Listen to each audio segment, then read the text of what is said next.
Welcome to the Sometimes Video Games podcast. I'm Adam, and as per usual, joined by Mr. Hiccups. I thought I was getting a second. I thought that was the nickname as opposed to just my my government's there. Your Hello. government's here. No, all you've done is create dead air, Charlie. You're the No. worst. Well, I don't know if I created it. To be fair, You supposed to? You know that you're the one in this chat that has hiccups. Yeah, you. it's not. I didn't know it was referring to. Yeah, it's not. I didn't knew it was referring to me. I just assumed that you were going to be like Mr. Hiccups. It's Charlie. You know, like that's my nickname. Like the assassin or the assassin. Has anyone ever called you the assassin? Yeah, man. Really? Yeah. Is it after or People before you assassinated anyone? Nah, before they were like, it's the assassin, and then. Yeah. The worst part about all this is I don't have hiccups, so They've gone now. Did you hold your breath? I just carried on eating. Not gonna lie, I didn't stop eating; it just went away. Fair enough. Also joined by Louis Birtwistle. How are you today? Good, sir. Fucking alright, mate. Tell you what, I'm doing alright. Alright, I am. Good. I'm glad. You seem to be in a very northern mood today. Yeah, no, I'm doing alright, pal. Doing alright, man. Have you been on the farm? Is that why you're speaking in such a northern accent? You are. I been planting potatoes and shagging sheep. I'm not. I don't know. How would you feel if I said that I wasn't surprised? I mean, I feel like I feel a little insulted, Adam. I feel like you love potatoes. You not love Oh, potatoes? I love potatoes, mate. There we go. No offense there at all. What's your favourite potato? I don't know. I mean, if chips count, then chips. Sure, I guess chips. But if they don't, then ooh, I do love a good jacket potato. What's your jacket potato topping of choice? Classic cheese and beans, pal. Cheese and beans. Cheese and beans is a good one. What do you reckon, Charlie? Beans. Jacket potato topping of choice? Yeah, cheese and beans. I mean, I'd love some sweet corn in there as well. On the cheese and beans. Yeah. You wanna do? What? Here's the techers, right? Here's the techers. You're mad wild. You bake the potatoes, right? Grand old time. You do bake the potatoes, yeah. Then towards the end, when you're preparing the toppings for it when they're about to be done, right? You want to be cutting the potatoes into 4 segments. Yeah. Getting some butter in there, getting some salt in there. Oh yeah, of course, yeah. Then when you're cooking the beans, pour some sweet corn in the beans. Cook it with the beans. Do you typically put sweet corn in with your beans, like baked beans, like Heinz baked beans? How do you warm up your beans, Charlie? I need to know how you warm up your beans. All right, hear me out. It's a good question too. Ring pull. Open. Yeah. If it doesn't have a ring pull, then I'm lost. I can't do it. Right, so it has to have a ring pull. Okay. Pour away the top. Yeah. Love that.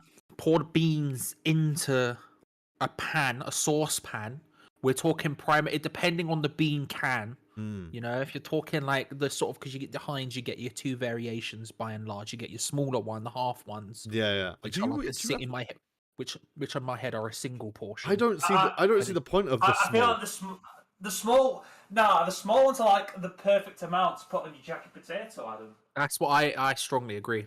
Maybe, yeah. It's like the perfect jacket potato amount. Yeah, maybe. I mean, I in my head, the small ones are a single portion. That is one. I think they should be. Yeah. They also cost like twice the price of the big ones. Yeah, but I can't be asked to store the big ones, so it just makes more sense in my life. But if I'm only having one, because I'm the only person who eats them in this house, so it's like if I'm having jacket potatoes, I'll just get one, and then that's it, and then I won't have to worry about the rest. You know what I mean? Okay, yeah. I'm getting like one a week as opposed to getting big ones. It just doesn't make sense. Anyway, you're pouring it into the saucepan. depending on the size, like I say, for the single small tins, I'm using my smaller variation of the three saucepans we have. If it's a bigger one, then maybe I'm using the middle one or whatever. And then, in this specific instance where I'm having sweet corn as well, you pour sweet corn in at the same time, and you want to get it. You're looking for a sort of ratio wise. You're looking for one to maybe 0.75 sweet corn. Right, so you're not wanting too many. You want maybe a layer. Yeah, you don't want so too when many. you stir it in, it's sort of like it looks like it belongs together. And then you're just warming it until it's bubbling non-stop. And then you pour it on. Then you get some cheese, grate it on top. Lovely old job. Got it. I have a fun. So I feel really studenty in my cooking. Mostly because I'm shit at cooking. Well, I'm not. I can cook, but I can't be arsed cooking. But baked beans typically aren't as flavorful as I would like. I don't think sometimes. I have herbs and spices in my pantry, and I'm like, oh, maybe I should add some of these to the baked beans. I don't know about this. You don't? So far, I'm very against it. It depends. I'll see how it goes. We'll see how it plays out. But now, what would be the worst herb and/or spice that you could add to the baked beans? I don't know. I think any of them. I think you're gonna have to sell me on any of them. This is the problem. Really? You think paprika? Add a bit of paprika? No. What? You got issues. Paprika's the best. Try and sell me on it. Carry on. Okay, so let's not waste our time. Here's the thing that I was doing more recently. So I got some. I got these. This 4-pack of Branston beans, right? Because they were cheap enough, and I was like, okay, let's get the 4-pack of them. Got them home. Didn't realize that they were low in sugar and low in salt, which is bad, right? Means all of the flavor of the beans is gone. Potentially, I guess. So I was like, well, fine. I've got some salt and I've got some sugar, so I'll add a bit of salt and a bit of sugar, right? But that's not necessarily enough, I think. So I add some paprika, some smoked paprika, to give it that sort of smoky essence. But to deliver a little bit more of a oomph to it. And I know that this may upset you, Charlie, but I had a bit of chili powder as well. I know people who do it. It doesn't upset me. If you made it for me, then we'd have an issue. Oh yeah, I wouldn't make it for you. I know people who do it. So also, can I just say, discovering Branston baked beans was a game changer. Branston beans are pretty good. Like the 20. I think the thing is, my issue has always been with Heinz baked beans that they're too sweet. They're a bit too sweet. And I say that about Heinz tomato soup as well. I can't eat Heinz tomato soup. I mean, it's not. Yeah. It's nice. But there's a major issue in that it's too. There's sweet. A lot of sugar in like the Heinz stuff. I think I've been making my own tomato soup recently. I know. Look at me, domestic goddess. And that's not too bad. I've just been using like tins of like chopped tomatoes. I've been chopping like half an onion and putting it in there, and then adding like a few things. So you're adding some salt, adding a bit of like, I guess. The paprika probably also goes in there as well. You don't need to add too much to it, to be fair, because it just kind of works on its own with the salt, and you're like slow cooking it. You might add a little bit of sugar in it, but not loads. You don't need much sugar in a tomato, because tomatoes are already pretty sweet, right? So if you're making soup and you're using tomatoes already add a lot of that sort of sweetness to it. Just adding sugar to it makes it like fucking syrup. It's just pointless, right? I agree with the Heinz beans. I think the Branston beans, without the 20% lower sugar and salt ones are not very. They're fine, but the full fat Branston baked beans are pretty good. Have you ever had any? What beans do you go for, Charlie? What you bean? Heinz. Heinz typically. Yeah. Heinz typically. I've never had a Branston bean.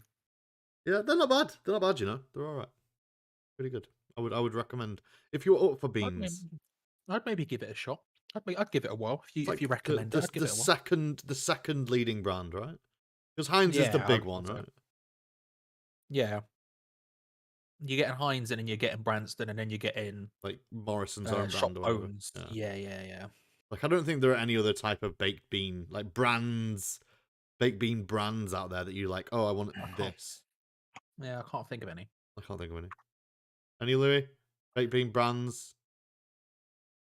It's hard to say. I don't know. I'm on the Branston train, me. Branston's good. I can't really think of much else in terms of bean varieties. I feel like we're alienating our American viewers because we've just had a 10-minute conversation about baked beans. And the thing is, Americans hate baked beans. And I don't know why. I mean, don't know they're why. good, man. Oh, they hate people who they're like, beans on toast. That's... They don't understand beans and bread. As if that's not a thing that has ever happened. What does that mean? You have toast. Yeah. You have beans on toast, Charlie, right? Yeah. Do you have cheesy beans on toast? Food of the people, innit? That's what my friend said. My friend says it's food of the people. Food of the people, mate. Toast. Like, exactly. Like, it's just like for people who don't know, it's. I think from what I've seen people on Twitter and stuff like that, they seem to think that it's like a British delicacy. And I'm like, no, it's just what us poor people eat. I feel like it's probably on the Wikipedia page of delicacies for England. Delicacies. Like, it's just what us poor people eat because we can't afford proper food. Yeah, but it's because other people don't have it. So I guess you it's have like the whole you take in the culture or lobster whatever. thing, right? In reality, it's just it's unbelievably cheap. It is super cheap. Well, unbelievably cheap for how good it tastes. Fine. It depends on the beans, doesn't it? And the bread. You need some proper bread. Do you have a specific bread that you buy? Yeah. So we get either Hovis medium, pre-sliced, or you can get this, like, I don't know who makes it. It might be Warburton's Toasty. Maybe I think it's called. I think they have, yeah, Warburton's Toasty. They're a bit thicker, aren't they? I think it was that one we had last time, and I was like, this is some excellent bread. This is some excellent bread. I enjoyed it. I mean, I'm concerned about the fact that they can't probably legally call it bread for some reason, but I really enjoyed it. I think it's called bread. I think they call it bread. It's called Toasty, and I looked on the packet, and there was nothing. At no point did it use the word bread. No, it's because it's because of the kind. It's just because of the kind of bread that it is. It's just that it's made for toasting.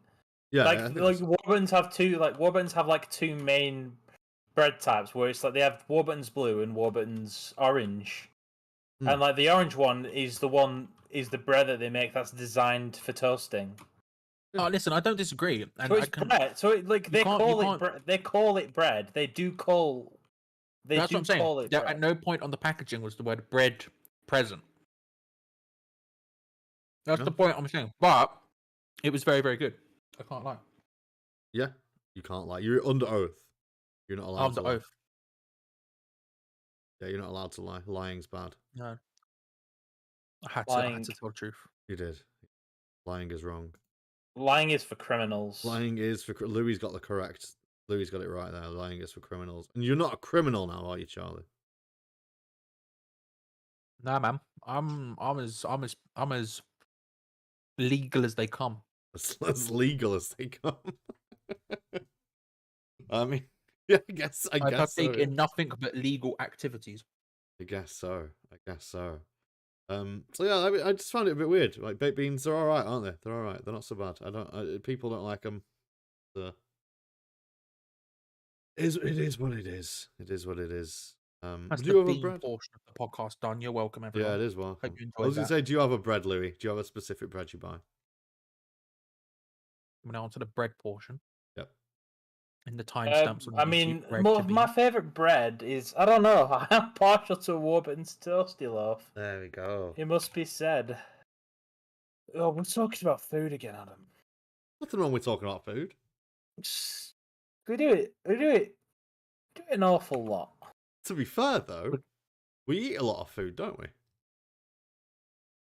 Charlie's eating food now. Yeah, I mean, you're not wrong, but we do talk about food a lot. I'm not against it. I'm just saying we do a lot. All right. What's your proposition then? What do you want to talk about? Yeah, there we go. No answers. I'm eating, bro. I actually didn't have anything wrong with it. I said, right? I just said I was for it. I said I had no problem with it. So the burden, sir, is not on me. Have you got any suggestions for topics, Louis, if not food? I don't know. Video games. I want to talk about video games. Why would we want to talk about video games on this, a video game podcast? Video game. I do have a video game topic, actually, that I thought was worth bringing up.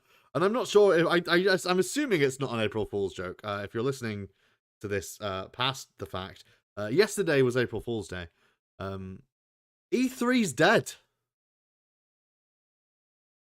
What do we think? Yeah, no, that's just straight up dead, mate. Well, No it's actual dead, right? Yes. E3 is dead. Well, it's not. It's both online and offline portions for it have been cancelled for this year, and they have said they are planning to come back bigger and better next year. I'm gonna be real. Like this, like E3 was losing a lot of like relevancy already, and I feel like this is kind of. I feel like this may have pushed it over the edge. You reckon? Yeah. I feel like video game companies, they're just doing their own thing now in terms of the way they kind of announce their product, or kind of like they have their own like sort of miniature.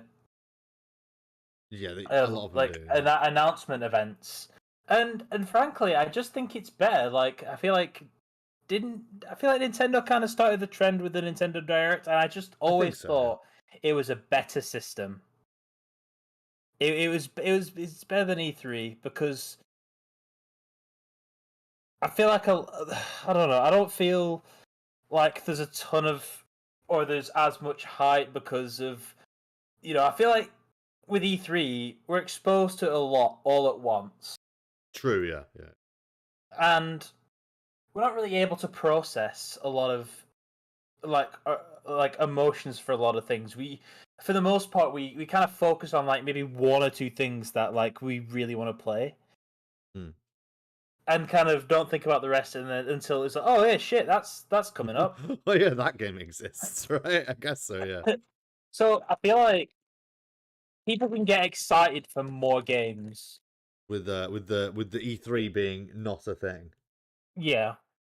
Maybe. I always loved E3. I know that I'm a weird old man who enjoys E3 for E3 reasons.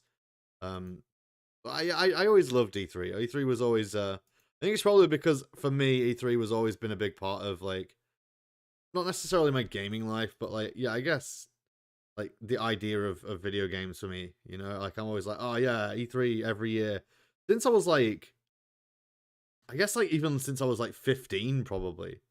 I'd always watched E3 online. I'd always like gone to enjoy like seeing what's coming out and what's new, and even if it's like like so much shit, even if like there's nothing good happening, I'd always just enjoy the event. I'd always just be like, yeah, this is a good time, this is fun, and I'd always wanted to go to E3 at one point in time.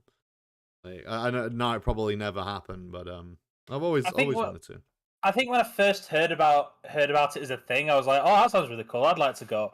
And then I kind of watched one of them for the first time, and I'm like, "This is so cool and all. Like, I'm excited for some of this stuff, but I'm like, I don't want to just sit there for like an entire like week or whatever, just sitting through all game of trailers.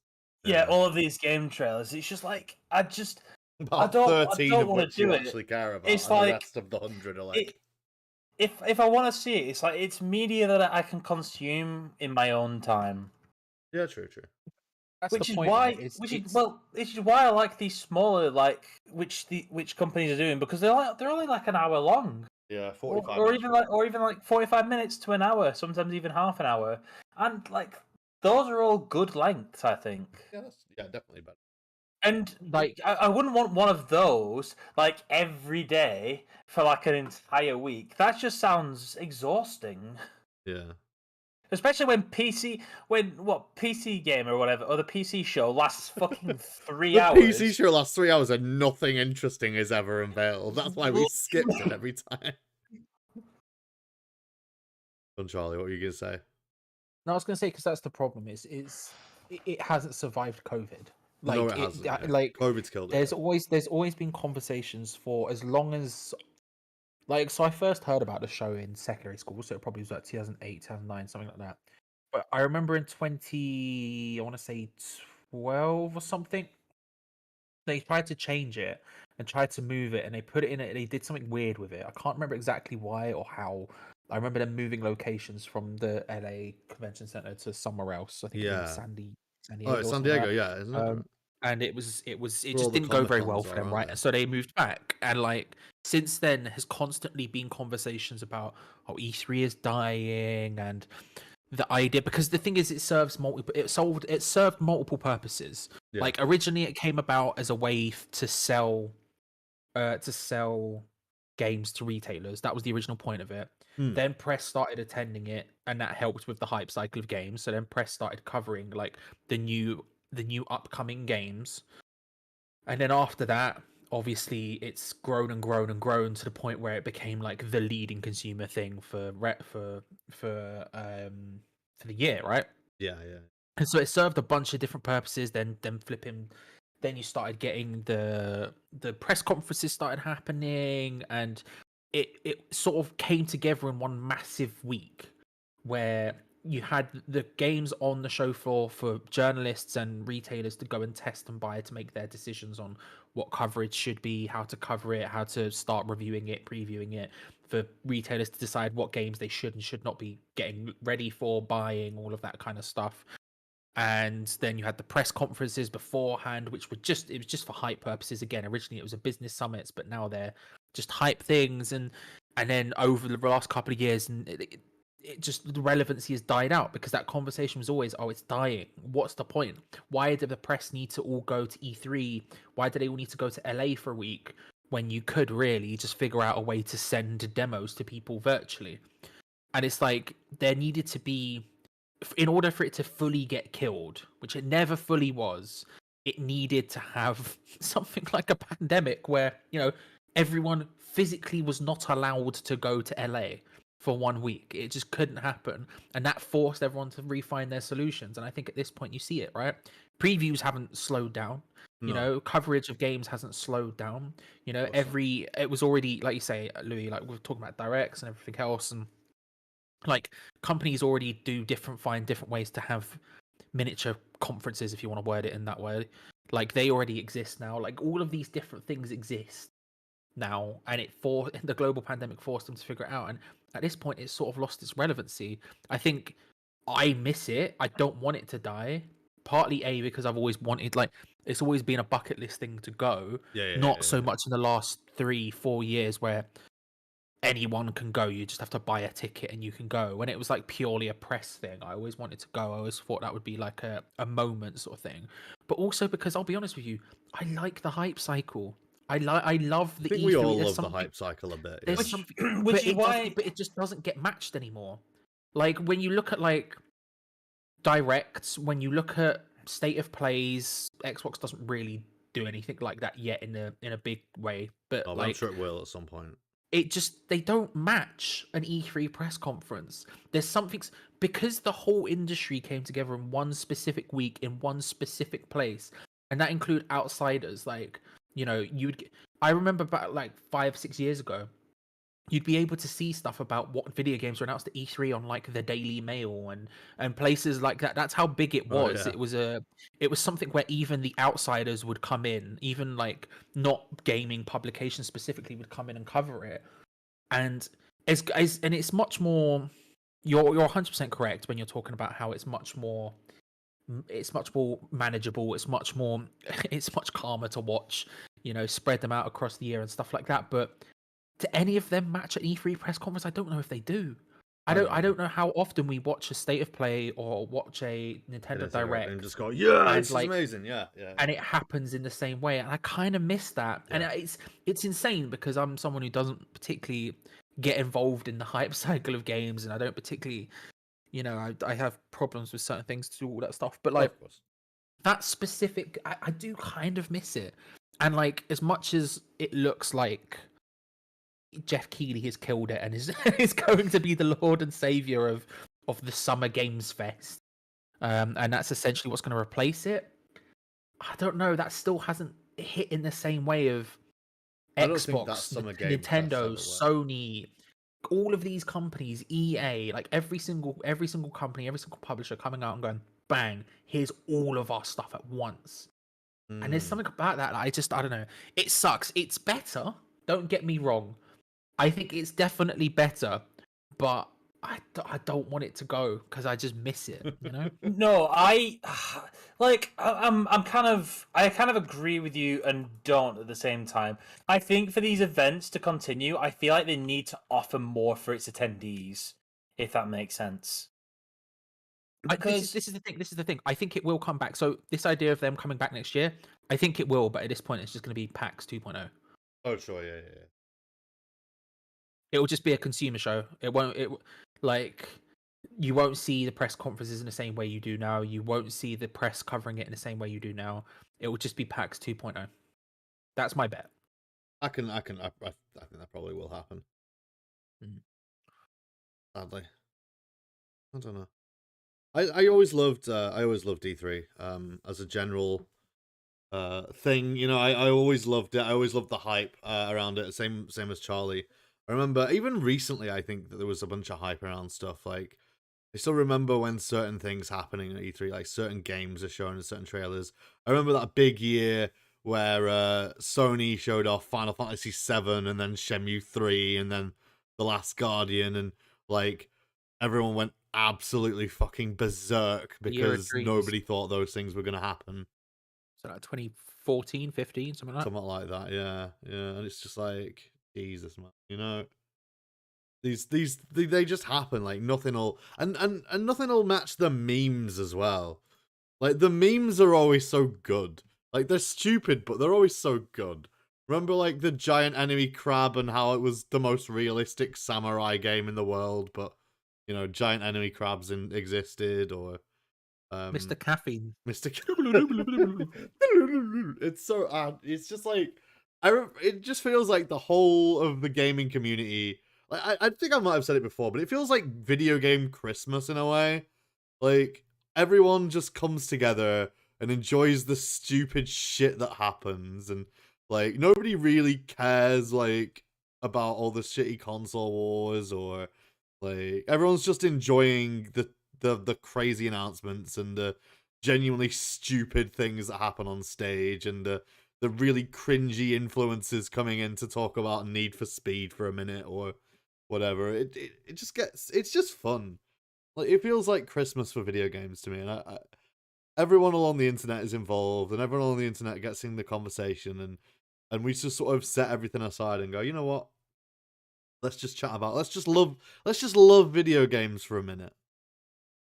You know, maybe I'm seeing E3 through too wholesome an image. I know that the ESA has its problems as well. I know the ESA is pretty horrendous for the most part, and I also know that I guess the Game Awards is kind of also sort of taken that mantle a little bit as well. You know, the sort of mantle of, I guess, we all just come together and enjoy video games for what Well, that's they what are. Jeff's trying to do, right? Jeffrey, that's what he's trying to do, right? Is he's got the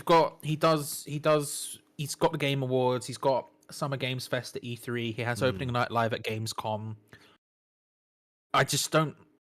In theory, having a singular show like that should separate the wheat from the chaff in a way. You should just have the most banging announcements, but I don't think that's really how it works in practice. I think in a way, just having the banging announcements is detracting from the E3 experience in some way.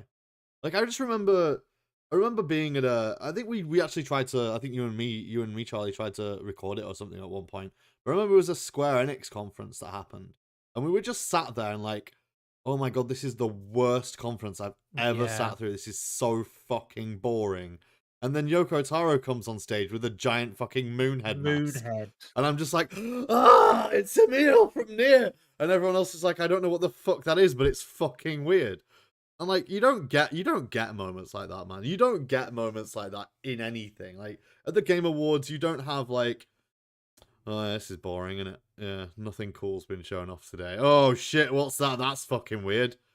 Like, none of that. Don't get me wrong. I do agree, but what I mean is like, when you have, say, Microsoft, Nintendo, Sony, EA, like every company doing a press conference for 45 minutes to an hour and a half sometimes, there's obviously a lot of filler in there that just not necessary. Yeah.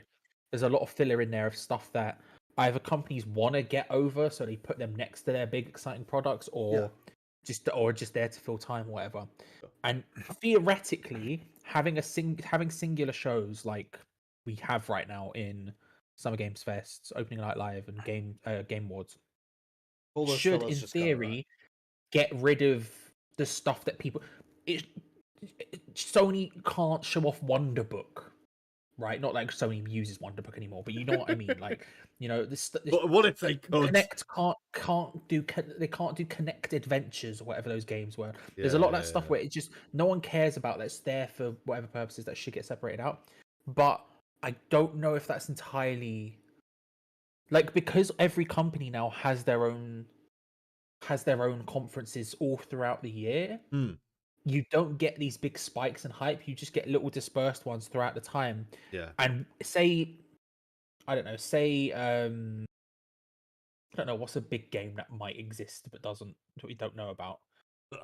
Flipping Gears of War 7 or whatever. Yeah. I don't know. That's a bad example because no one cares. But let's say Gears of War 7, for example, right? If this is the big if Microsoft are like, this is our big game, this is our big game, are they going to put it there, or are they going to put it in their own thing? You know, are Nintendo going to show off Mario Galaxy 3 at this, or are they going to do it in a direct? You know, are Sony going to show off God of War 3 here, or are they going to do it in a in a showcase or a state of play or whatever? You know, I don't think it's a replacement, but I don't know if it's quite there yet. And I also don't think it will be there yet this year. Like, I don't know if either of you saw Jeff Keighley's reaction on Twitter. His little you probably did, smirky face. He's the smirky face, and then the official announcement of Summer Games Fest this year. And I think this year still won't be the year when we see fully what that looks like. No. You know, what the ultimate dream is. I think next year will be. And I think next year you also see the difference of like, what that plays out. Because if they are planning to come back next year, and they say they are, which again, I don't, in my head, it just changes into a consumer show at that point, and there's no point. Yeah. We'll see, I guess, where the land lies in terms of who supports what, you know? Like, Sony pulled out of E3 2 years ago. In 2019, I think it was. They won't come back. And Nintendo have basically been divorced from it. EA's been divorced from it for ages. But they still show up at the show, and this is what I'm sort of saying. Like, we'll see what ends up happening, how much that ends up being supported. And it might be more like again, I think it will be like a PAX. It will be like an EGX, where it's games get shown off as opposed to publishers showing everything. Yeah. Because you just don't need to anymore. True. It sucks, but it's true. It's sad, but yeah, you don't need, because the internet has sort of gone to a point where it's like, hey, we don't need to do this anymore. Like, also, it's really costly, really expensive to run E3. Like, to run even a conference on E3, it's fucking crazy expensive. And you're really just showing trailers to a cinema audience, right? Like in a movie theater. Like that's literally all that E3 really is. If you're there. But again, there's that little bit, but that's the thing that I think misses from these sort of things. Like I was what was I watching? I was watching so No Clip, Danny O'Dwyer's documentary company. Yes. They did one on E3 2019. Oh yeah. And Danny O'Dwyer posted it on Twitter after the announcement, being like, we made this documentary about E3 2019. It looks like it's going to be the last documentary that's ever really going to be made about this sort of stuff. So go and have a look, sort of thing. And I went back and watched it. And I watched it at the time. No, I haven't watched it since, but I went back and watched it this week. And the things that you miss from your directs, your state of plays, this type of stuff, the moment when Keanu Reeves walks out on Oh, stage, yeah. that kind of stuff. Yeah. And it's not just because you have two elements. You have the Mr. Caffeines, which you don't get at these sort of things because they're not. But then you also get these insane moments when Keanu Reeves walks out and everyone goes, "Holy crap, it's Keanu Reeves!" And there's these moments of like, and you get the "you're breathtaking." No, you're breathtaking. Like, yeah, check Jesus. this out. Like the whole thing. Like there's so many like little bits and pieces like that just don't exist anymore, and it's like, I don't know, it's just annoying. It's not annoying. It's just like it's just a little bit. There's that little bit less fun that's just not there anymore. It's a point of video games where you're just like, oh, that doesn't exist anymore, and it never will, because there's no. I mean, I guess like the Game Awards, maybe like there's the dude who was like, the Oscars are shit or whatever. Was it Joseph Fares who said that? Yeah. But like, and you can do that, but like that 2019 Game Awards, I remember being very bored by like a lot of the stuff that happens, but I also remember it being the year where like Keanu Reeves came out on stage, and also we got introduced to Ikumi Nakamura, the artist from Ghostwire Tokyo, and there was a dog on stage at one point for some reason. Like, it's just also like, oh, this happens. Oh shit, this happens. Oh, that was adorable and wholesome. This is really cool. There is no, you don't. The only company I think even tried to do stuff like that was the Nintendo Direct stuff, and that was only with Iwata, and that's probably because Iwata has such like a, I guess like a playful personality that comes across. You don't tend to get them anymore with the new presidents like Doug Bowser and stuff like that, right? Yeah, they've gone away. Like the era of getting like Robot getting Chicken the Muppets to do a whole like Nintendo thing, it Robot Chicken, doesn't happen anymore. It doesn't. Or like where there was a Smash trailer where Iwata and Reggie were fighting each other, like IRL. It's you just don't get that stuff anymore. I think Nintendo were the only people that did it really, and now they've stopped even.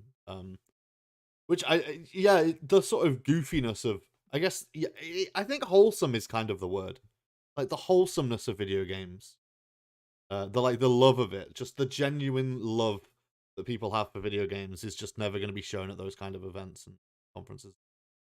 Because I think ultimately Louis is correct. Oh yeah, you know, I think it completely, like, its purpose no longer existed. It was going to die eventually. Like, it just happened to be that there was a global pandemic that just happened to speed up the process a little bit, right? True. Like, I think Louis is 100% correct. Don't get me wrong, and I do think it is better for the industry by and large. Yeah. I'm just like, man. Like, we'll see. Like, those conferences will still probably happen around that time, and that will save a lot of it. But yeah. But I don't think it'll ever be the same. But we'll still get announcements. We'll still get hype stuff every now and again. I wonder whether or not people will, like, companies will move from having like a July showcase to other places in the year, and maybe an April showcase or something, because April's the financial year and stuff, right? Yeah, well, yeah, I guess they're not necessarily. I guess I don't know. I still feel like they were still. Even in 2020, they spread across like 2 months. All the conferences. Oh yeah, they spread across 2 months. They spread across 2 months, and then you've got directs, which just happen throughout the year. PlayStation State of Plays and showcases, which happen throughout the year. I remember more. Microsoft are really the only ones who sort of catch with that. Who sort of keep with the sort of one big thing or two big things. But I don't know. We'll see what happens. I guess. I wonder if Microsoft will actually do their own like Nintendo Direct style formula thing, because it's surprising that they haven't already. Do you know what? I genuinely think they shouldn't. Yeah. I get why I think don't get me wrong, it's probably smart. But I honestly think at this point everyone else has stopped, so that means your one big thing means more. Sure. Yeah. So just when everyone is doing one big thing at one go, then you can argue about the diminishing returns of it. But if you're the only company who comes out once a year and just goes bam, here's everything, then I think that's more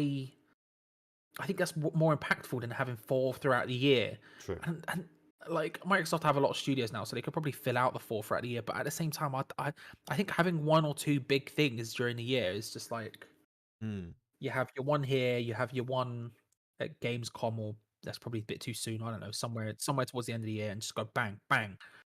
And have everything there. I think it's more beneficial. You dominate the news cycle as opposed to just having a bit of it for a while, for like a day. True. I don't know. I'm not sure whether it's just because of my own things as well. I also think Sony don't capitalize on the small stuff enough. Like, I think they tend to. So like maybe it's just a matter of me preferring the Nintendo Direct stuff or whatever. But I feel like the Nintendo Direct stuff, obviously it's had longer to go through.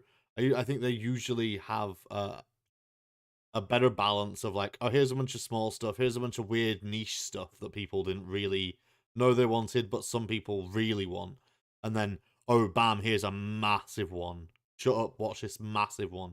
Whereas I think Sony don't even tend to do that. They tend to just be like, we're doing a 30-minute showcase on the new Ratchet and Clank game. They don't even do 30 minutes. They do like 20 minutes. Yeah. Sony's marketing is just all over the shop. Like you say, like they have like the 20-minute. They have 20-minute state of plays. This is the thing. If you look at it, there is like rhyme and logic to their reason, right? But like they don't say it out loud, and I get why they don't say it out loud. They can't. They can't say. They have two versions. They have state of plays and they have PlayStation showcases. Yeah. And PlayStation showcases are the big ones where you have huge announcements. You have like big deals and they happen like once a year and it's a whole thing. Like, but they can't say that because then no one will want to watch the inferences don't watch a state of play then because there's no point. But that's what it is. State of play is like that thing where you get 20 minutes of Ratchet and Clank followed like with like 5 with minutes a couple of minutes of other random stuff. Yeah. And it's like it's a bit dead. I find the state of plays a bit hard to watch sometimes. Not because they're long or anything, also because they're really hit and miss in terms of what games you're interested in. I guess maybe if you're a super big PlayStation fan, you're interested in all of them. Again, that's what they should be doing. They should be saying, like, it should be clear. Like, and I think they're trying to do it, but they're just failing. Yeah. Like, when they put out, they go, we're having a state of play, it's going to be 20 minutes of Gran Turismo, and then 5 minutes from our Japanese partners. That should speak to people about who should actually watch this. Yeah, of course. Yeah, but because of the way everyone else works and Sony just not getting the messaging across properly, like they're just disappointing. They're just disappointing, and they've got better at certain things. I really like what they do. Something that not a lot of others do, where they will specify stuff that definitely won't be there. Yeah. Like they'll say, PSVR 2 won't be here. God of War won't be here. They specify this stuff, so going into it, we aren't thinking, oh, maybe we'll get some of this, maybe we'll get some of that. But again, their messaging just in general, and I think the announcement of PlayStation Plus or whatever the hell you want to call it shows that as well. Their messaging is just all over. They just really aren't that great at connecting with it right now. Yeah. And they haven't been for a while, but that's their biggest problem right now as a company. It's PlayStation. They just don't have the messaging down. They just seem to can't figure it out, and I don't understand why. You know, this was a company where at the beginning of the tail end of the PS3, beginning of the PS4, their messaging was so good. The PS4 was as big a success as it was because their messaging was so horrendously on point.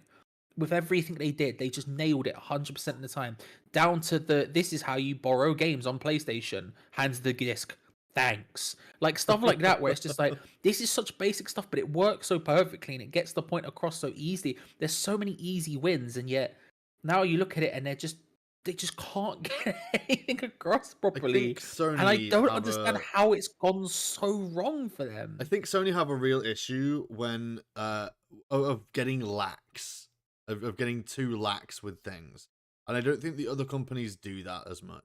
So like, it was like the PS2 era. PlayStation 2 was clearly the outright winner, and then Sony just sort of backed off, right? They were kind of like, we're the winner, we don't need to do anything now.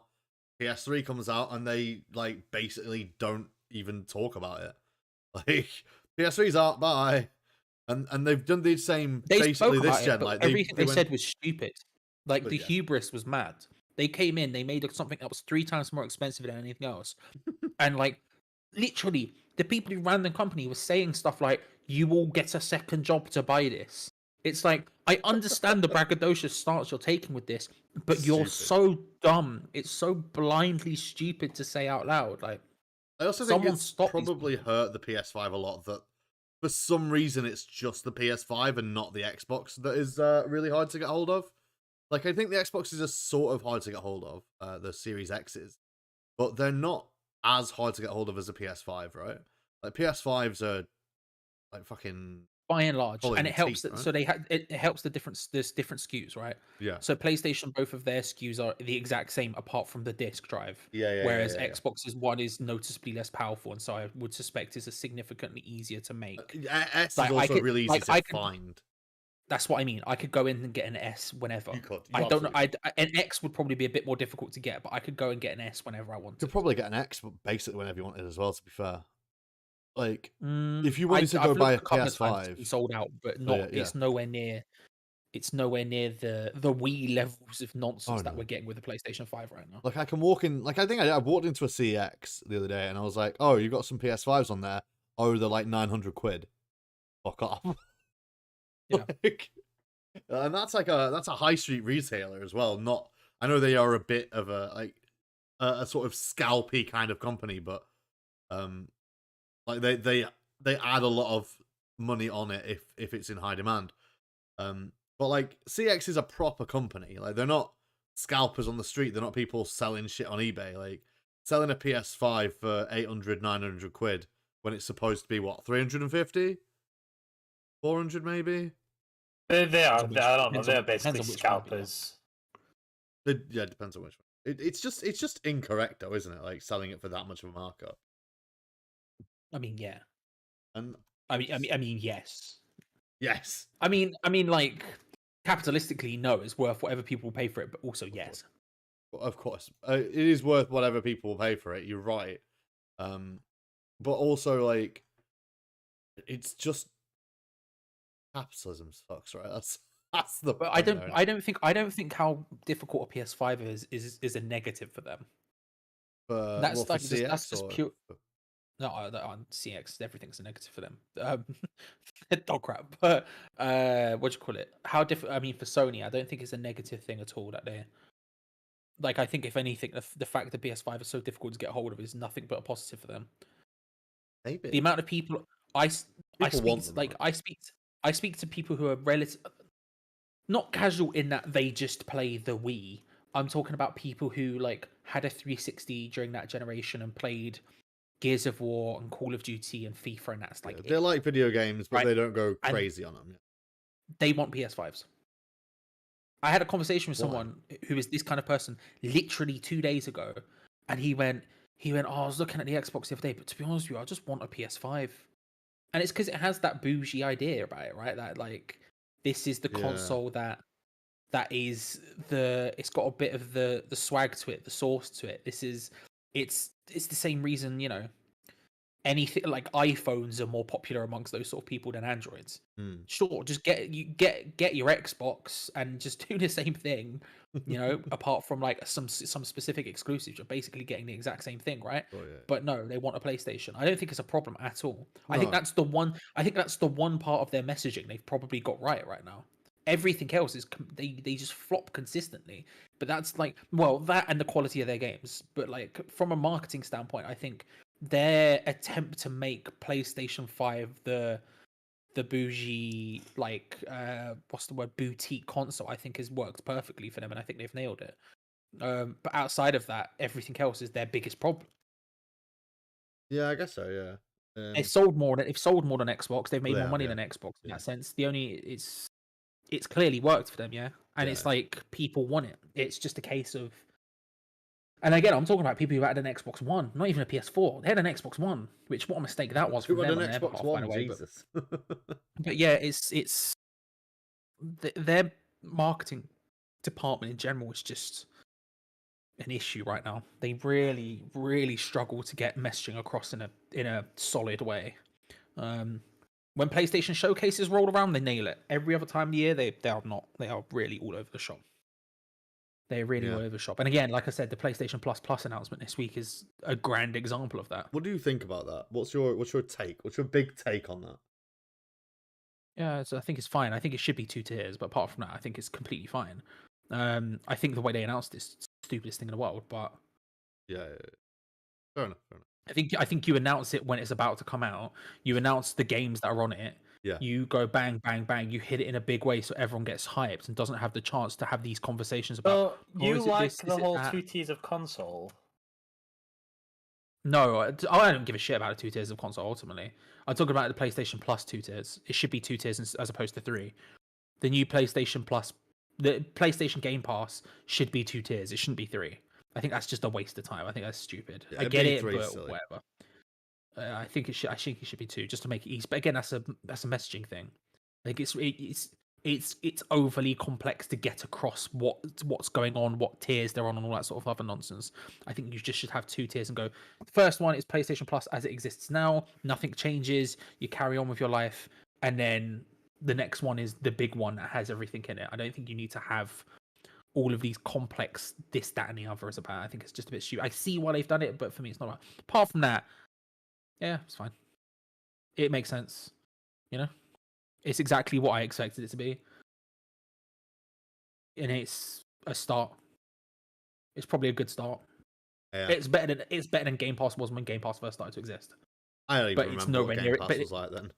Exactly, but it's nowhere near as good as Game Pass is now. Yeah. Same way that like the Epic Store is probably better than Steam was when Steam first started to exist, but it's nowhere near as good as Steam is now. Yeah. Same, and I think it's the same issue. You know, just a matter of entering the market late, and then not exactly knowing where you're going with it, right? Yeah, I think it's. Oh, I think they know where they're going with it. I think for them, they're just testing waters. Essentially, that's the way I read it. True. The way I read it for them is they've gone right. Okay, can we? Like they've made like, so for example, the comment about like, for us it doesn't really make sense to have put our big first party titles on day one, right? Yeah. Which I understand perfectly why. You best believe if Xbox started making more money from that or in the lead, then my god, that would change instantaneously. Oh, of course. It wouldn't even come. But like that's the like I think they're putting it out there and going, right, let's see where we can lie with this. You know, it's what's possible now. It's like for example, I see why the 3 tiers exists, right?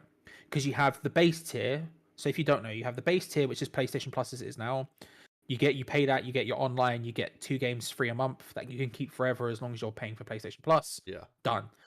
Then you have your middle tier, which is your Game Pass tier essentially, right? So that's the one where you have a catalog of downloadable games. That includes PS4, PS5, and some PS2. Yes. And then you have your big tier, which includes your streaming. That includes PS1 to PS3 and a bunch of other stuff in there. PSP games are in there, all that kind of stuff. I understand why they've done it. I don't understand why they've done it that way.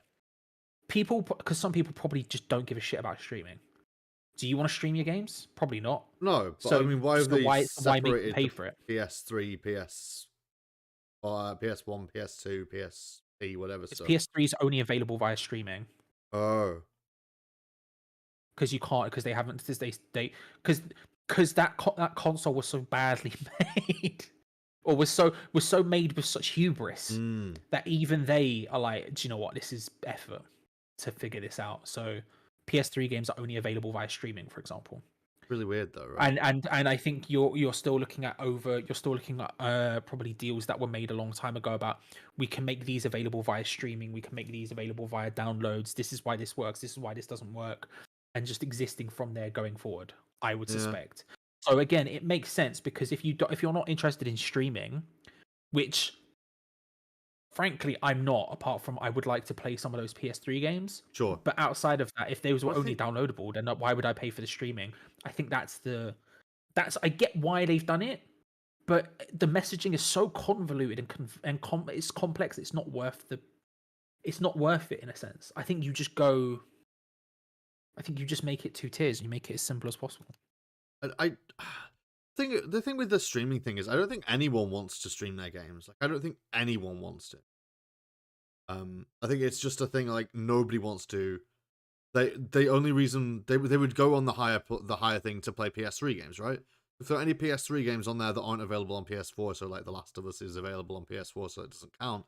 But if there are any PS3 games that they'd want to play that aren't available on the PS4 or the PS2, I guess, because there was some remasters of that generation, like they would rather just play it, right? They don't want to. Like nobody wants to stream that game. They'd want to download it. I assume they can't download them. I don't know why they can't download them, but I assume they can't for whatever reason, right? Base internet speeds. I don't know. There's loads of reasons why this sort of stuff happens that I don't understand. No, I mean for the PS3 games specifically. What do you mean? Yeah, that sounds so. Why can't you download the PS3 games? Why? Because the architecture doesn't work. The architecture of the PlayStation 3 doesn't work with the architecture of the The same reason why there's no backwards compatibility on PlayStation 4 to PlayStation 3. There's no backwards compatibility on like the PS3 had backwards compatibility to 2 and 1, but only on specifically the first consoles that they released. Yeah. And those were significantly more expensive because essentially they built a PlayStation 2 inside of the PlayStation 3. Yeah. And then when they went to cut costs, that was the first thing that came out of backwards compatibility didn't exist because the architecture of the PS3 is so stupid. Let me rewrite that. The architecture of the PS3 is so complex that it's just difficult to do, which is why PS3 is still one of the hardest consoles to I would love emulate to on own PlayStation. one of those PS3, man. The ones where I could play PlayStation 1 and PlayStation 2 games. I would honestly love to fucking own one of those. I'm sure they're I'm sure they're out there. But, they're gonna be more than I can afford. I don't know. Maybe. Maybe, yeah. Probably. There was not many of them. I can say. No, I remember wanting to get one, but I just couldn't find any. And that was way back when I bought a PS3. So I have a space where I can put it. Wouldn't you just use it to play Spyro 1 though, like the first 3 Spyro games? I'll be really, I probably wouldn't use it ever. You wouldn't use it ever?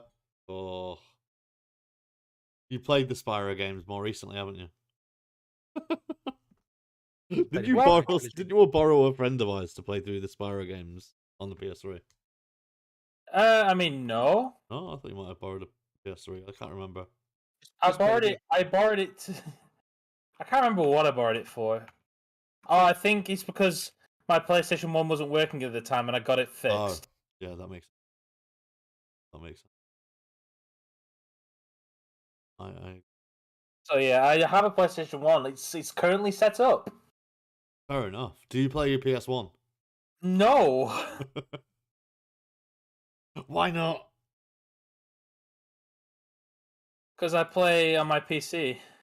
Can't play PS1 games. You can play PS1 games on your PC. Who am I trying to kid? Of course you can play PS1 games on your PC. But yeah, so like it's pointless, right? You could just play your PS1 games on your PC. I mean, and that's the thing. That's why it's difficult. Like that's why PS3 is the most difficult console to emulate, and why the emulation on PS3 is still spotty on PC because that architecture is just stupid. Unlike a PS1, which can play on PS2 and all this other stuff, in the same way of why you can, because Xbox has always been built on PC architecture. You can technically play Xbox original games on your Xbox One X, Series X or whatever, Xbox Series X, sorry. If they're supported because the architecture works. Charlie. To Sony, where when they got to the PS3, went mad. They did. They went. I don't know what they just went mad. Cell processor and all this other sort of nonsense. True. They were very. Do you remember Gabe Newell? Do you remember that whole thing? We're old enough to remember that. And the games that he didn't release. No, when he was like, towards like a couple of years into, it was when Orange Box came out, I think. Yeah. And he was like, it was around that time, and he was like, "Yeah, we're just never gonna make games to PlayStation 3. It's just too bad. Why would we bother doing that?" And then they made Portal 2 on PS3. It came out of the Sony conference, didn't he? Yeah, and said sorry or whatever he said. Basically, yeah. That was like a whole thing about it. But that's how stupid and complex it was for no reason. So, like, there was a report yesterday. I want to say it might have been today, actually. I don't know. I saw it this morning, but it could have been yesterday. that they're working on figuring out an emulation solution for PS3 games. For PS3 games on PS5, which would make those downloadable, but it would, yeah. Until they figure that out, I guess. Stream. Charlie, Yeah. you have been watching television, haven't you, this week? Yes. What have you been watching, Yeah. Charlie? Talk to us about it. Shows, innit? I watched Our Flag Means Death, which is really good. You watched what? Our Flag Means Death, which is so good. I have no idea what that is. What's that? That's the pirate show with Rhys Darby and Taika Waititi. Oh, I did see someone talk about that earlier, actually, now that you mention it. It's excellent. It came out last week or the week before, maybe? Where on is HBO that? Max. Oh, I'm never going to be able to. And so I went to America to watch it, definitely. Yes. Because HBO Max is not available in the UK. So I went to my... in the same time when West Ham matches are on Sky Sports, I went to my holiday home in North Idaho to watch it. And you can't prove otherwise. Home in North Idaho. You can't prove otherwise. You cannot. That's really good. Let's try and get it. It's really good if you can go to North Idaho at some point. Yes. Might have to borrow your holiday home. Yeah, no, I just I fly on Putlocker Airlines. Anyway, yeah, no, it's do you have a virtual private network? I don't know what you're talking about, mate. I don't know what you're talking about. But yeah, no. I was gonna say this podcast is sponsored by. It's not sponsored. NordVPN. It's not sponsored by NordVPN, I must suggest. But yeah, sorry. Go on. That's really good. I would highly recommend it. It's got a load of really good actors in it as well. Like it's got a lot of really famous comedic American actors in it. To the extent where every time a new character turned up, I was excited to see who would play them. Will Arnett turns up partway through it. Bojack. Who's just great in it. There's loads of them. They just keep popping up. I'm sure I've mentioned before, but I can't hear Will Arnett speak and not hear BoJack Horseman. My friend was watching. My friend was watching a documentary on ice hockey, I think, and it was voiced over by Will Arnett. And I like walked downstairs, and I listened to, and I just heard BoJack Horseman talking about ice hockey, and I got really confused for about 5 minutes. I was like, "What the fuck is happening? Why is BoJack Horseman commentating an ice hockey documentary?" Like, that's Will Arnett, isn't it? I was like, "Oh yeah." Good. It's like, and there's loads of people like that. Yes. That just continuously turn up. That's cool. It's really, really good. I would highly recommend it. It's impossible to watch in the UK currently. I think they said they're starting to air it on Sky Comedy in spring 2022. Jesus. I think is what they said. Okay. Due to a deal with Warner, who own HBO Max, whatever. But yeah, I think I saw a report this week that it's HBO Max's highest ever viewed premiere ever. Wow. It's really good, and it deserves all the praise it's getting. It's one of those shows where it's a comedy, and it's not like I'm not sitting here pissing myself laughing at it. Yeah. But it continues to be really, really good. Yeah. And highly recommend watching it if you can. If you have a holiday home in North Idaho like I do, or you know, or a virtual private network, or by other means, other means, yes. Other means, then I would highly recommend it. The other thing why do we not want to talk about the thing, Charlie? The thing. What thing?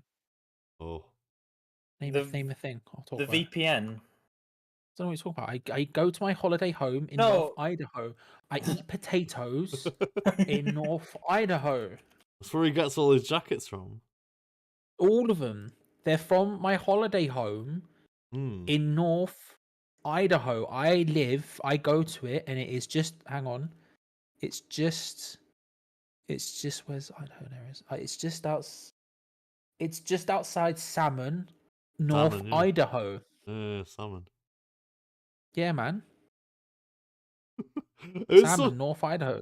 There was something else actually I was getting on about with you watching. I don't know what he's talking about. You don't know what I'm talking about.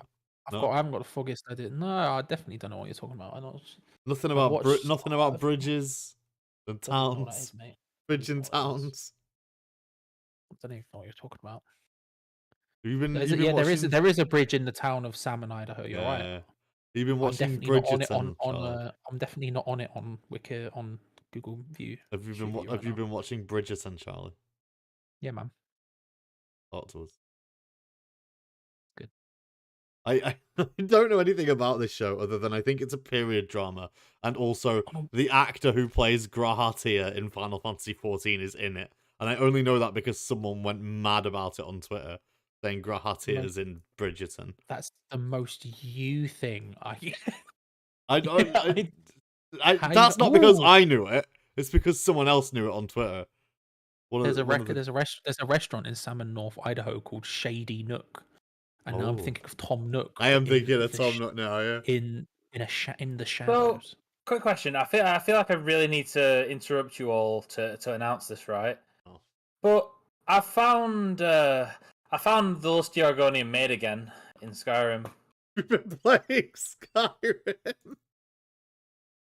Have you just been playing Skyrim through this stream? Oh my god. Maybe. I don't know why you expected it. I just assume that's the case every time. I don't know. I didn't think you were still playing Skyrim. Well, usually I'm practicing stuff in Destiny.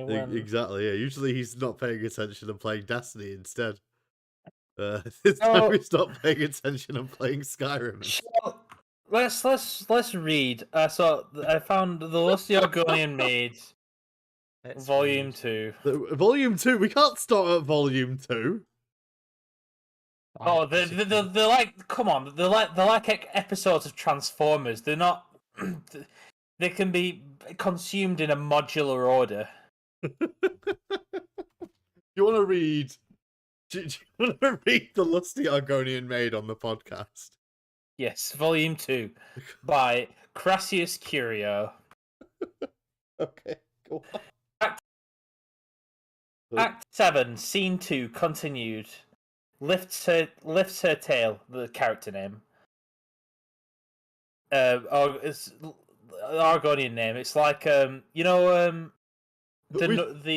don't need context. Just we do need context. Shut up, Adam. So Argonians sometimes like name their children like the Native Americans do, where they name them after an action they've performed or like a feat of theirs. So Lifts Her Tail is a character name. My goodness. So your name would be Louis Derailed the Podcast. Sorry. No, it would be Derails-podcast. Okay, thank you. My goodness, that's quite a loaf. But however shall it fit in my oven? Cranitus Colto. This loaf isn't ready for baking, my sweet. It has yet to rise. Lifts her tail.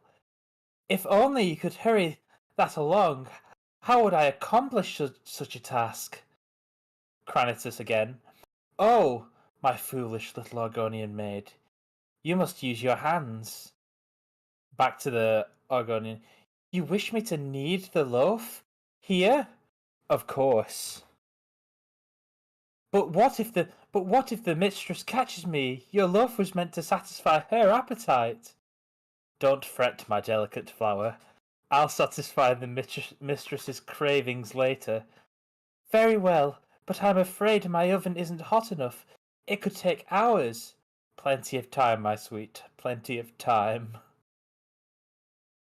What did you think of The Lusty Argonian Maid, Volume 2? Did you like it? Charlie, how do you feel? Would you buy the hardback, Charlie? Yeah, man.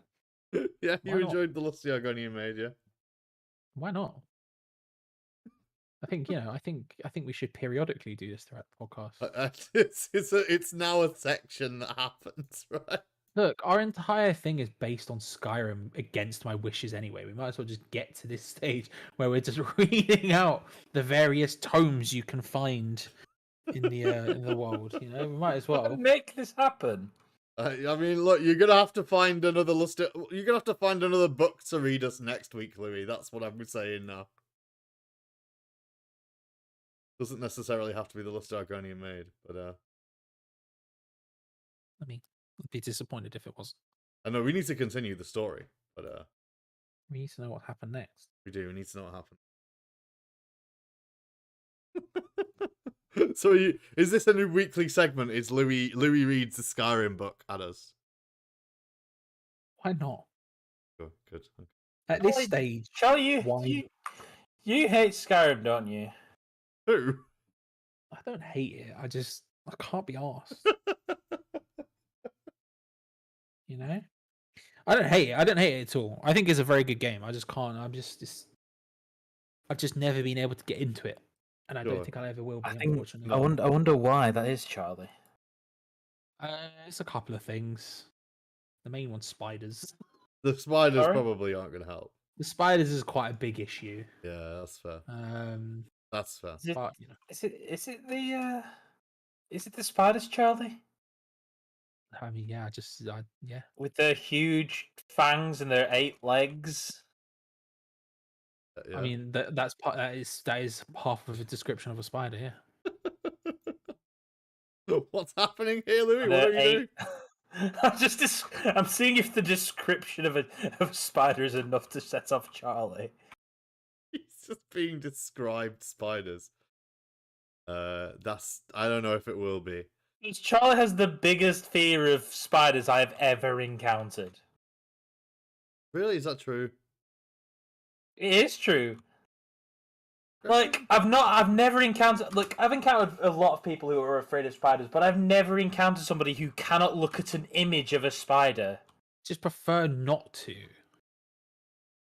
Yes. You know? It's easier not to than it is to. Exactly. And you would rather not. Essentially, yeah. I think is It's like, why would I? Why would you further scar yourself? Exactly. Why would you further scar yourself? Instead of looking at these things, you could just be like, not looking at them. I can look at anything else. Look at anything else. I could scar you, Charlie. I don't think you could. You don't? Oh, not Louis. Mainly because I just won't look. You think this is similar to the E3 problem, right? I could physically scar you. Everyone would go to LA, and they would catch up with what's going on there and everything else. And now they can just do it from home. It's my choice if I don't want to watch the next state of play. Similarly, it's my choice if I don't listen to whatever Louis is saying. No, you know? But I was thinking. I mean, I could definitely physically scar you. You'd have to catch him first. Exactly, I'm rapid, mate. Rapid. We all know we can outrun a horse. I can't outrun a horse. I've been very clear about this. There is zero chance. There is zero chance of me outrunning the horse. The horse, if it was in a straight sprint, the horse is beating me 10 times out of 10, depending on the distance. And by the time I say depending on the distance, I mean, if it's 1 meter, then I might just catch it by surprise. But even then, it's probably the length of a meter. There is zero chance of that. I apologize for this discussion here. I didn't. It's your fault. You're the main one saying I could beat a horse in a race. This is why I apologize. Adam, you've made me very angry. I could not beat a horse in a race. It's got the image of Louis as the Green Martian from the Looney Tunes. You have made me very angry. You have made me very angry. That was great. Oh dear. There is zero chance of that. Old Marvin. I do like Marvin. He's great. I did find so you know I've been playing Hollow Knight. Hollow Knight. There's a spider level in that, and you would hate it. So. Yeah, I thought about playing Hollow Knight as well. I'm glad I know. Like, Hollow Knight, legitimately, absolutely incredible. Have you ever played Limbo, Charlie? You've seen. Yeah, that spider doesn't scare me at all. You don't what? See I suppose not. But like 2 legs. You see it actively kill people. Yeah, but it's just a fucking weird creature. It doesn't. It's not the idea of spiders don't scare me. That's what that is. It's just an idea. The idea of the spider doesn't. There's a bit in Hollow Knight, and this is, I guess, spoilers for Hollow Knight. So the only safe space you really have are like benches. You sit down on the bench, you get your health refilled, an autosave happens. There's a spider area called the Deep Nest, where there are sort of spider enemies that sort of jump out of you. There are also sometimes spiders that just crawl across the screen. It's pretty horrifying. And you walk into a room, there's a bench in the middle, and a bunch of guys are like, sit down and rest. You've reached the bench area. You can sit down and rest. Like, all of them are just sit down and rest. Do it. So you sit on the bench, and you immediately find out that you cannot move because of the spider webs. And so you get got by the spider in your safe place. Actually, you don't get got by the spider in your safe place. You get got by the actually, spider's to be friends. fair, the ones in Hollow Knight probably wouldn't be. Oh, it depends. The only 2D ones that really have got to me, the ones in what's that game called? The ones in Spelunky aren't great. But even then, I don't know if the enemies will get you, but what gets it got me a little bit was when they were sort of crawling across the screen. Like, they even got me a little bit, and I was like, "Oh shit, that's not cool. That's genuinely not an enjoyable, like, atmospheric effect of this area." You know? Yeah, I can't really. It's difficult to explain what I don't like about them. Oh yeah, because it's not like it's not the idea. Like I just said, like the one in Limbo is calm. Like the one in Limbo couldn't be less of an issue for me. Like it's a bit creepy and weird, but I'm not like it's not setting me off. No, whatever. You just move on with my life, right? Absolutely. It's just like, oh, okay. Yeah, that makes sense. Yeah, I don't know. I've not got a fear of spiders. I don't like spiders, but I've not got a fear of spiders. So I don't really know what it is that would work for you. But again, it's different for everyone, right? Exactly, of course. You find things weird for different reasons or whatever. But anyway, Limbo's a good game. Limbo is a good game. I really like Limbo. Limbo, I enjoy Limbo a lot. Okay. It's very good. I've played it through a couple of times at this point, and I always really like the game. Oh, I think we've come to the end of this podcast for a second. Watch Bridgerton, man. It's just good. I love that I was trying to get you to speak about it, and you just good. It's just good, man. Like you don't respect. Is it a Regency drama? Yes. Okay, it is. All right. Get over it. It's good. All right. It's good. It's good. I promise. There you go. Ish. It's good.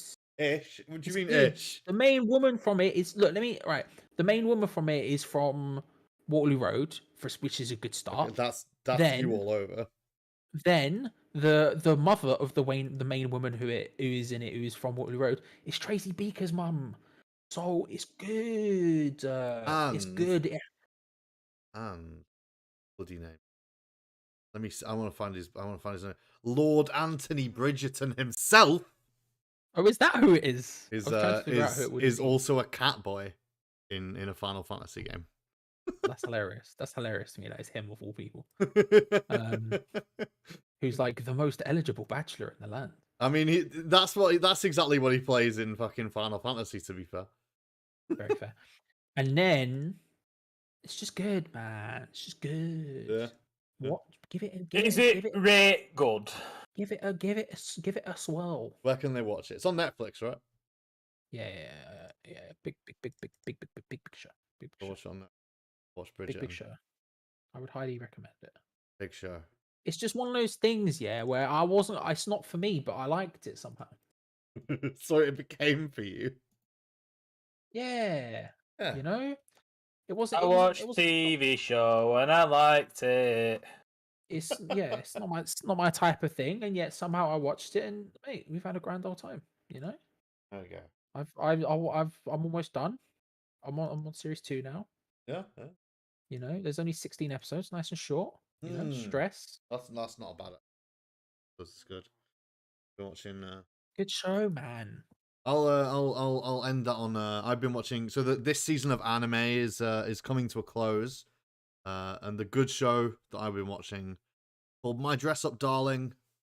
Very nice little romance show about a girl who likes to do cosplay and a young boy who likes to sew, make dolls, and it's a very nice little show. If you haven't been watching that, you can go watch it. It's on Crunchyroll. There's only 12 episodes. That's a bit creepy. What's creepy about? What's creepy about cosplaying girls? Maybe it's just the way you laid it up. What? There's a guy who likes sewing and a girl who likes cosplaying. I don't know. I was thinking about the way you said it. It made me feel a bit uncomfortable. I don't know about you. I'm gonna say one. Right, since we're ending, right? Yes, we are. Okay. I'm gonna say what. Go on. My girlfriend has been watching Salad Fingers again, and it's making me very uncomfortable. Again. Oh my god. And why I feel does it like make you uncomfortable? Just don't like it. I don't like it. It unsettles me. Okay, sure. And I just thought, of all people, you two are the ones who should. Because we both appreciate the Salad Fingers. I really like Salad Fingers. I don't like it. Louis, could you do an outro for us as Salad Fingers? No, I'm not doing that much. That's not happening. Oh, that's a shame. I wanted to see you do an outro. Just and subscribe if you like the show. Yeah. Right, we're finishing, right? Fucking done now. Oh, thank you very much, everyone who came by and took a watch, took a listen. If you do enjoy the show, you can always give us a subscribe on YouTube. We do appreciate it, and you can listen to us every week. We've got some other stuff going on Sunday. We have some Surgeon Simulator 2. We finished Overcooked. How do we feel about finishing Overcooked, everyone, guys? Are we happy? It was fun but stressful. I agree. I'm calm. You're calm. Not only have we finished Overcooked, but we're going back in on the co-op, and we're adding more stress to our situations with Surgeon Simulator. I'm sure this will go well. You can catch that on Sunday at 7:30 p.m. UK time. You also catch me and Louis continuously banging our heads against a brick wall, playing Grim Fandango over at 7:30 on Wednesday UK time. Yeah, come on by, say hi, that sort of stuff. Or don't. Or don't. That's also fine, I guess. Yeah.